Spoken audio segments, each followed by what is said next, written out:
Tennessee offensive lineman Wanya Morris has chosen to commit to transfer to Oklahoma, and all that's coming up after the bumper. Don't be cornering me.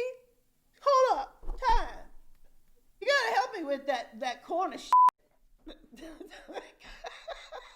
What's up, kinfolk? It's RJ Young. I am not on a step mill. Consider hitting the like and subscribe button because I upload a video every single day. It's always college football related, sports related. We have a good time. Today, I want to talk about Wanya Morris, who has chosen to transfer to the University of Oklahoma after what we thought was going to be a fierce battle between not just Oklahoma and Texas A&M, but others just getting in on, well, the former five-star offensive tackle. And at 6'5", 320, he's got everything you want, but especially for Oklahoma, because this is a much-needed win for the Sooners, and in particular, offensive line coach Bill Bedenbaugh. Struck out on Bryce Foster, who many folks thought was going to end up at Oklahoma. He ends up at the Aggies. Tristan Lay ends up choosing Clemson, really shocking some people with his move. Coming out of Fairfax, Virginia, after what we thought was a really great flirtation with Oklahoma. You lose Adrian Ely to the NFL. That is perhaps the best offensive lineman, not named Creed Humphrey, that Oklahoma has produced over the last 2 years. So you got this glaring hole at tackle that you need to fill. And there's still some question about whether or not Wanya Morris is going to be eligible to play right away.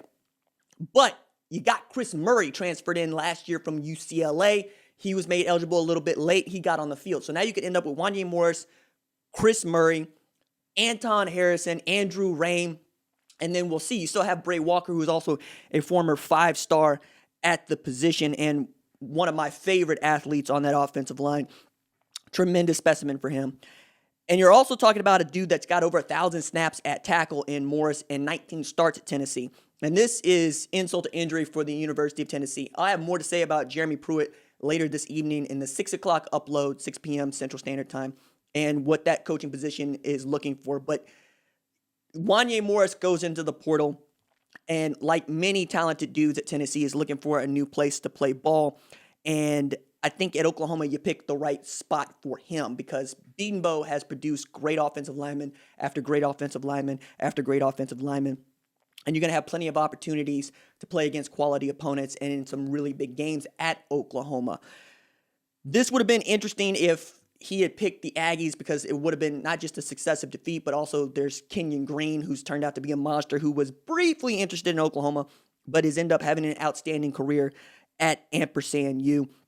And when I look at Wanya Morris, I see a dude that could play on either side for you, right or left tackle, at a time of great need for the Sooners. And when I am really doing some evaluation about what he can move like, this dude's tremendous in pass blocking, and he uses his frame so well. He's got skinny hips for a dude that is so large. I know that feels awkward to say about an offensive lineman, but then you could see the man could actually go ballroom dancing if he wanted to. Tremendous on his feet. Tremendous against bull rush, which I think is what you have to be as a great offensive lineman. If you can defend the bull rush, you can defend everything else that comes off the bull rush. But also, you lose Eric Swenson, who I know was hit or miss for some people, but I didn't think he was that great offensive lineman. I thought R.J. Proctor coming in 2019 to spell him at left tackle told us everything we needed to know, as R.J. Proctor had been a career guard.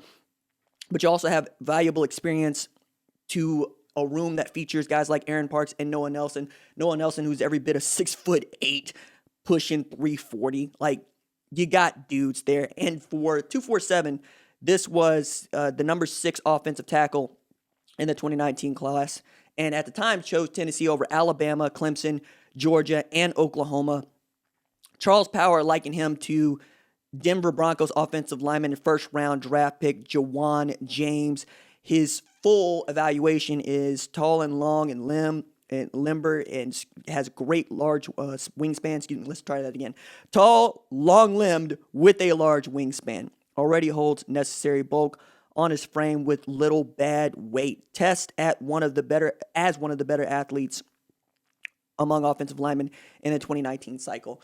He goes on, but I also need to just point that this 2019 class, in particular at Oklahoma, is the nucleus of what I think is going to be a team that chases a national championship. Now adding a dude like Wanya Morris to Jaden Hazelwood, to Spencer Rattler, to Theo Weiss, right? To Austin Stogner. Like, you got dudes, right? To Stacey Wilkins. You have dudes that can help you push for a national championship in a year where I think this is the window for both Oklahoma and Georgia. As a matter of fact, I would not be shocked to see Oklahoma and Georgia in the national championship game in 2022. And I think Oklahoma has the horses to win. And more importantly, they got the defense to stand up to a Georgia offense that is changing, that is getting to look a lot like Oklahoma here of recent, where Todd Monken comes in. Yeah, they still run the ball, but they're going to push it down the field with JT Daniels tossing it to dudes like George Pickens, and Dominique Blaylock comes back. Kearis Jackson, Jermaine Burton. They'll add more weapons to that Georgia offense. It's going to be interesting to see if they can make the SEC championship game, and I think they will. Florida's going to have a down year. Kentucky will be Kentucky. Missouri will be Missouri.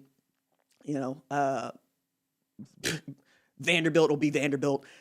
There's South Carolina be South Carolina. Like, it's just not a whole lot of competition over there. Whereas you could say something similar to Oklahoma. I think they're going to be 2 or 3 top 25 teams that join OU. We'll see what Texas looks like in Steve Sarkisian's first year. West Virginia is a fringe team for me that could be in the top 25 when it's all said and done. Same thing with Texas Christian, with Max Duggan going into what I think is going to be the most prolific year of his career as a college football player. And we'll see if Dave Aranda can get it figured out at Baylor. Kansas State still seems to have Oklahoma's number, but that probably changes in 2021 as there's going to be no ifs, ands, or buts about it. And then there's Iowa State, who I know is going to start the season as a top 25 team. We'll see if they can end it as a top 25 team. They're probably going to start as a top 10 team, now that I come to think of it. But you get outstanding talent and outstanding experience in Wanya Morris, and if you can get him eligible to play in 2021, look out. The Sooners are on a freight train, probably going to pick up their 7th straight Big 12 championship, probably going to make the college football playoff again, and this time could get the first win in the playoff in school history. All right, that is it for me. Doses.